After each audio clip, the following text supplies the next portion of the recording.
प्रणाम। मैं विष्णुदत्त पांडे।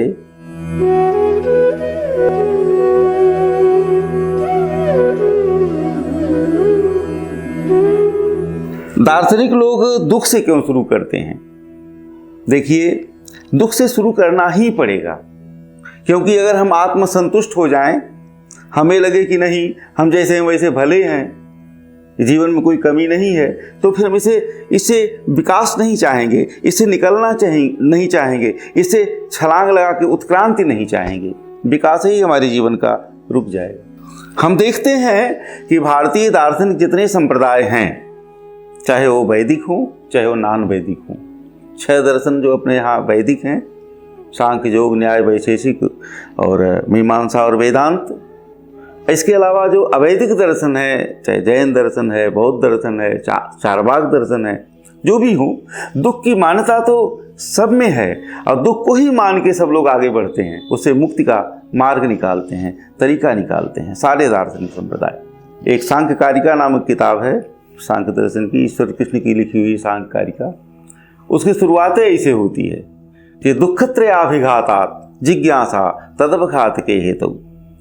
3 प्रकार के दुख उन्होंने बताए। हमारे यहाँ 3 प्रकार के दुख माने गए हैं। उन तीनों का नाम हमें अलग अलग प्राप्त होता है। जैसे कोई कहेगा आधि दैविक, आधि भौतिक, आध्यात्मिक, कोई कहेगा दैहिक, दैविक, भौतिक। मेरा ये मानना है, मेरा जो मत और विचार है कि मनुष्य के व्यक्तित्व के 3 तह हैं, 3 परतें हैं। जैसे जो हमें दिखाई देता है मेरा अस्तित्व, वो दैहिक है, भौतिक है, मेरा शरीर, मेरे हाथ, अंग इत्यादि। तो इनसे जुड़ा हुआ जो अनुभूति है सुख दुखात्मक, सुख की, दुख की, वो दैहिक दुख हो जाएगा। इसके बाद मेरा जो व्यक्तित्व है, जितना दिख रहा है उससे बहुत ज़्यादा मेरा मानसिक जीवन है, मेरे शारीरिक जीवन से बहुत ज़्यादा मेरा मानसिक जीवन है। तो मेरा जो मानसिक जगत है, उससे जुड़े हुए जो सुख दुखात्मक अनुभूतियाँ हैं, वे मानसिक दुख हो जाएंगे। और हमारा जितना साइकिक पहलू है, माने ये जो फिजिक का पहलू, फिर हमारा मानसिक साइकिक पहलू, और उससे भी व्यापक, उससे भी ज़्यादा हमारी एक दुनिया है, हमारा एक संसार है, वो है आध्यात्मिक जगत हमारा, हमारे चेतना का आध्यात्मिक परत, लेयर।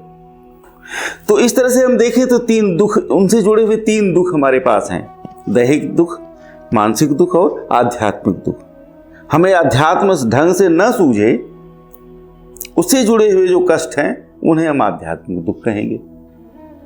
ये दार्शनिक लोग उस आध्यात्मिक दुख से ही अंतिम निवृत्ति चाहते हैं और वो उनको मोक्ष या निर्वाण से मिलती है, ऐसा वो लोग उद्घोषणा करते हैं।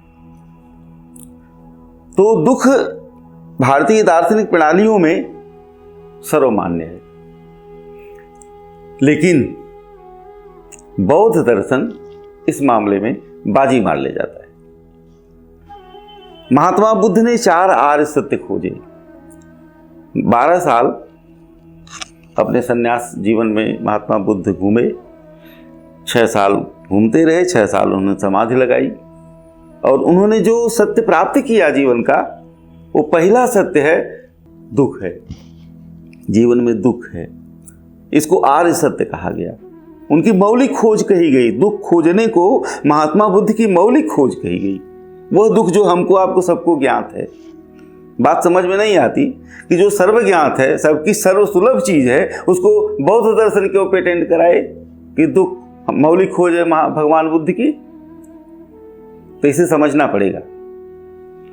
4 आर्य सत्य जो हैं बौद्ध दर्शन के, बौद्ध धर्म के, वह है पहला दुख है, दूसरा उस दुख का कारण है, और तीसरा आर्य सत्य है कि दुख का निरोध संभव है, दुख को रोकना संभव है, और चौथा आर्य सत्य है महात्मा बुद्ध ने जो खोजा कि उसका एक रास्ता है।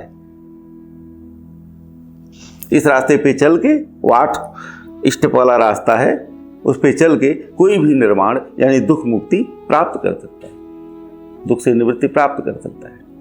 अब यहाँ पे प्रश्न ये उठेगा कि इस दुख को बौद्ध धर्म या बौद्ध दर्शन प्रथम आर्य सत्य क्यों मानता है और महात्मा बुद्ध की मौलिक खोज क्यों मानता है? इसकी बात तो सांख्य दर्शन भी कर चुका है। सारे दर्शन करते हैं, वैदिक हो, नॉन वैदिक हो, हमने शुरू में ही कहा। तो महात्मा बुद्ध को ही क्यों श्रेय दिया जाए कि उन्होंने ये प्रथम आर्य सत्य प्रतिष्ठित किया कि दुख है। देखिए, अगर हमें इतना बताया जाए कि महात्मा बुद्ध ने कहा कि दुख है, तब तो बात लगती है उनको इतने कहने से श्रेय नहीं मिलना चाहिए। नहीं जी, महात्मा बुद्ध ने कहा कि सब्बम दुखम, सब कुछ दुख है।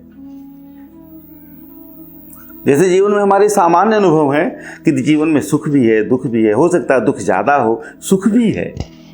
अच्छा खाना, आराम से रहना, छाया में रहना, प्यास लगने में पानी पा जाना, सुख भी है। सुख के भी क्षण है जीवन में। कुछ लोग कहते हैं सुख के क्षण कम है, दुख के क्षण ज़्यादा हैं। मिलन के क्षण केवल दो चार, विरह के कल्प अपार।